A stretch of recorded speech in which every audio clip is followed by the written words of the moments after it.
Hey everybody! So by popular request, here's a cat.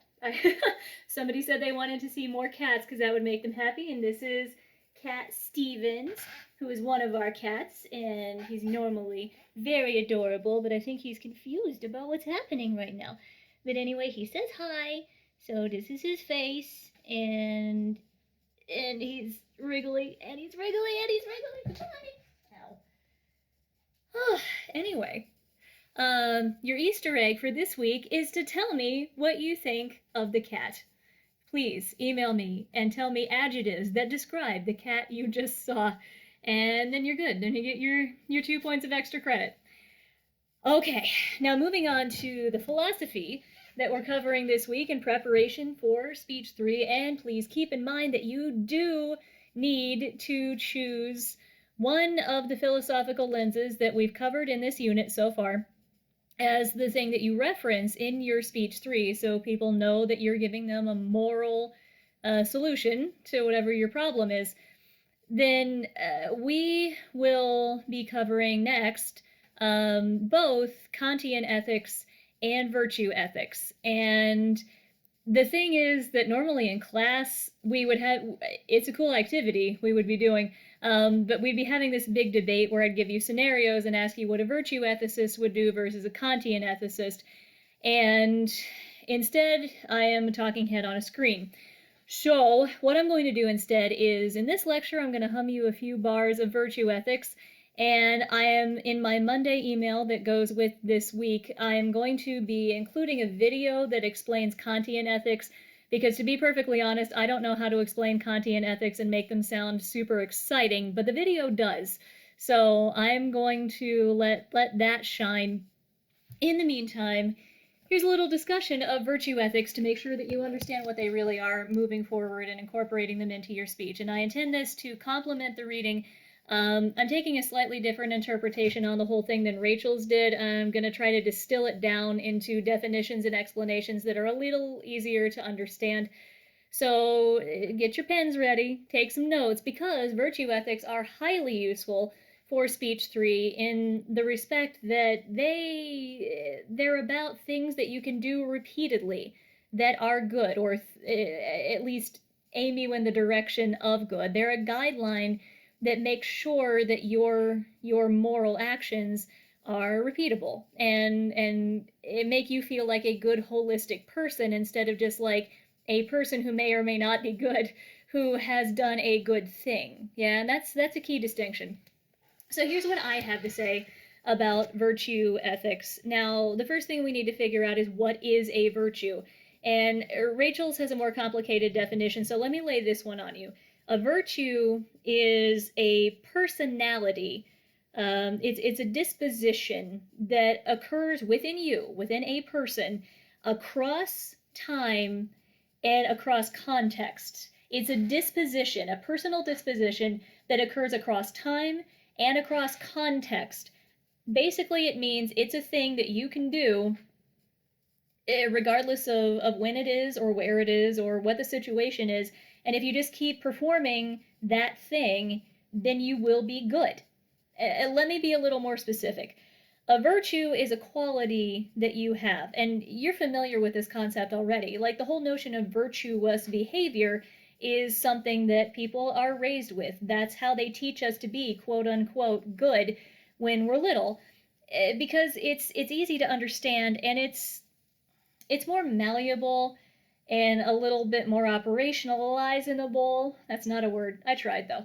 Than the things like rules-based ethics. Like when you learn Kantian ethics, that's based in very hard and fast rules that you may only do this thing and you may only do this thing if and only if blah blah blah blah blah. Virtue ethics are a slightly better way to go about things because virtue ethics don't have rules. And that's to their advantage because if you try to have a rules-based ethical system, rules end up having exceptions, rules end up being bad for particular situations, and rules also have loopholes, which eventually let you teach yourself to not follow the rules because you always think, oh, there's a loophole, it's fine. And if you don't believe me, think about all the times that you have gone out of the house in the past week or two, even though you know you're not supposed to, because there's always a loophole. Okay, so we're looking for an alternative to a rules-based ethical system. And so we turn to virtues. We turn to these behaviors that if we generally act in a particular way, it's generally good. Now, the way you determine a virtue is you take your qualities and you measure them along a continuum called the golden mean, MEAN, mean, like a mathematical mean. And the golden mean is a concept we take out of Aristotle, which is basically there's a spectrum of intensity in human behavior and in human qualities. And on one end, you have too little of a thing, you have a deficiency of a quality. And on the other end, you have, or you've got too much of a thing. You have an excess of a quality. But somewhere in the middle, that's where you should be behaving. That's how you should be behaving, because you have just enough. It's Baby Bear from Goldilocks, right? Like, it's just right. And that means that if you can do that, you're being good, basically. So virtues are all about practicing the golden mean. And let me give you a few examples of how virtues work, give you some examples of virtues, and show you how they are a golden mean. And I think that will make this make sense for you. So let's start with what philosophy calls the cardinal virtues that I want to say have been around since Ambrose. And because they are so established, then they are generally regarded as virtues that if you hold them within yourself, you are internally a good person. And these are things that are not necessarily expressed with other people, although they can be. But again, golden means. They are medians, averages of behavior. So the first cardinal virtue that you can think of or identify with is courage.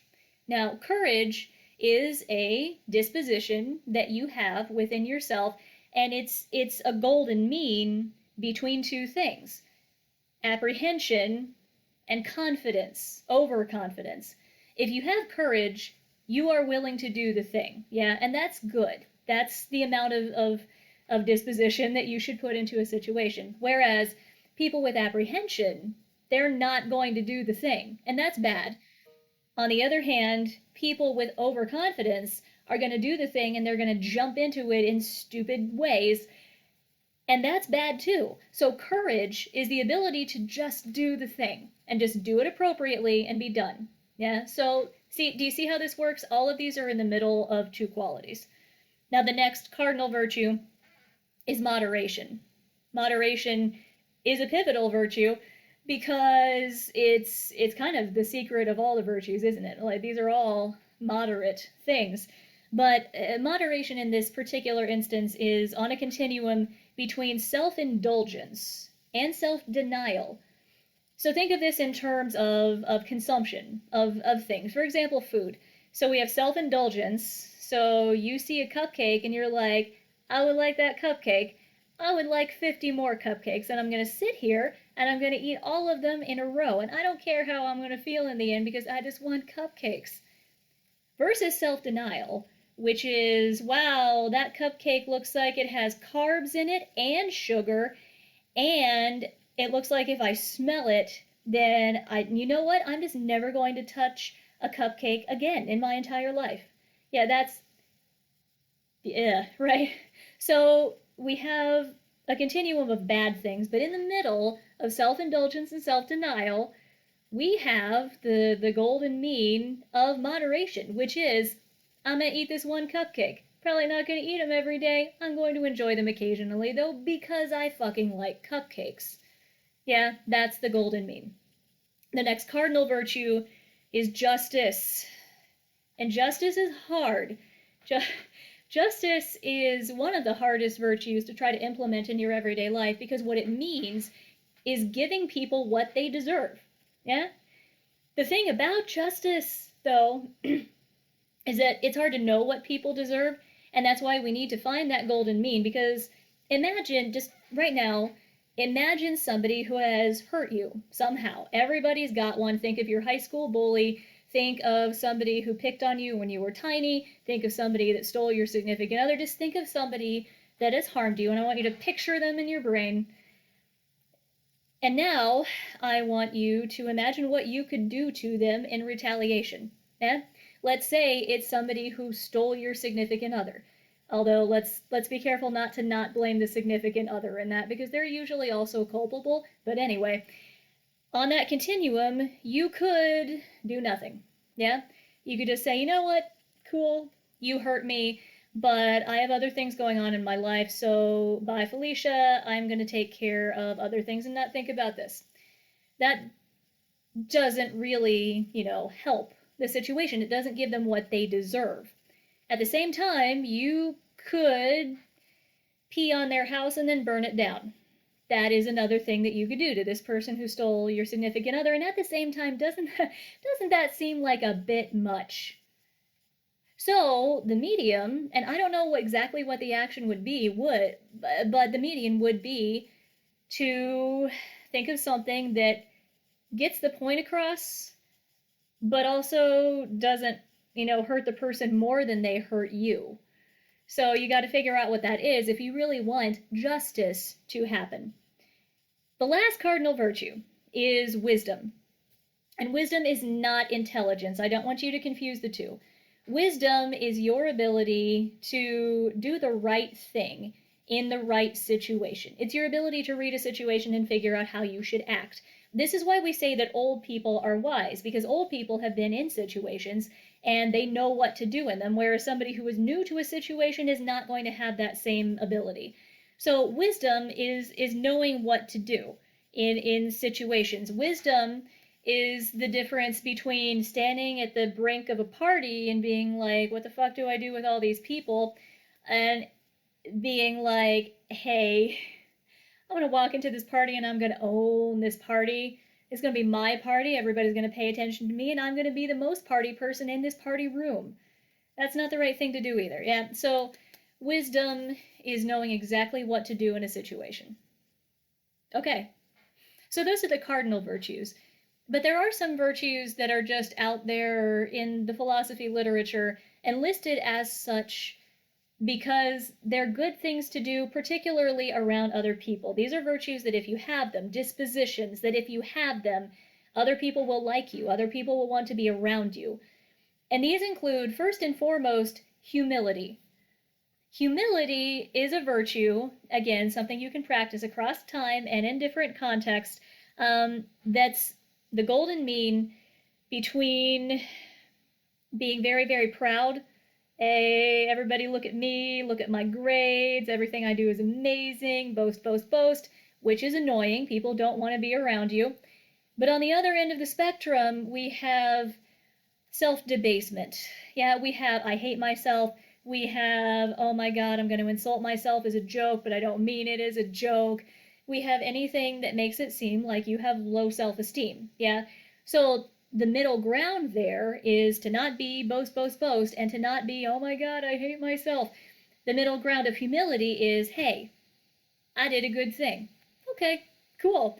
Also, you did a good thing, and I am going to acknowledge that as well.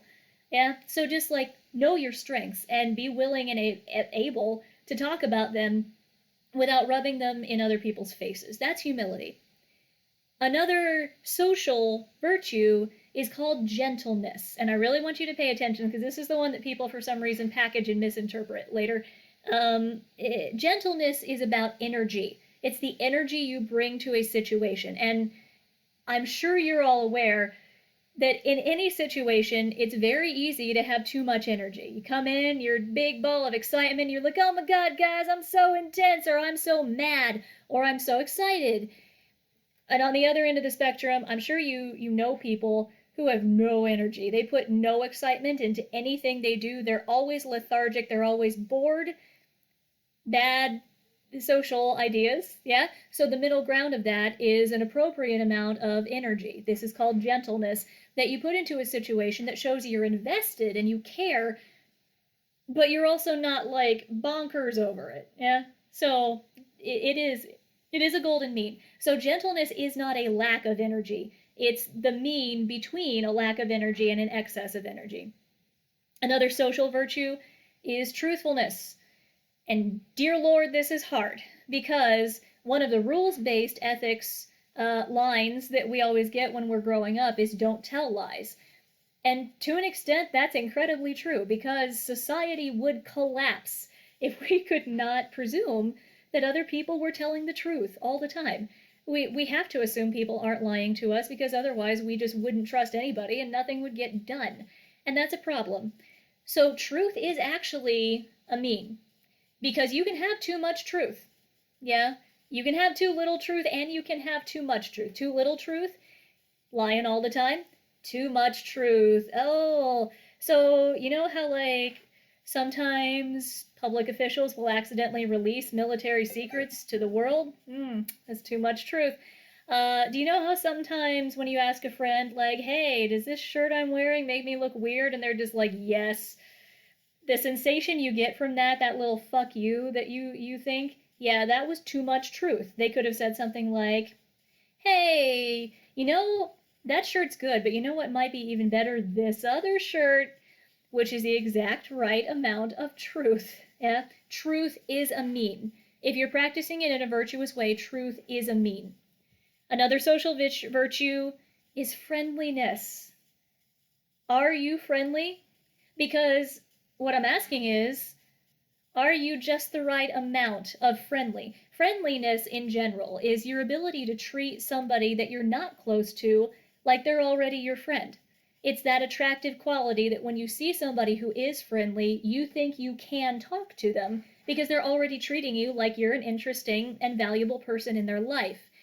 But friendliness is a mean. Friendliness is a virtue, so friendliness is a mean.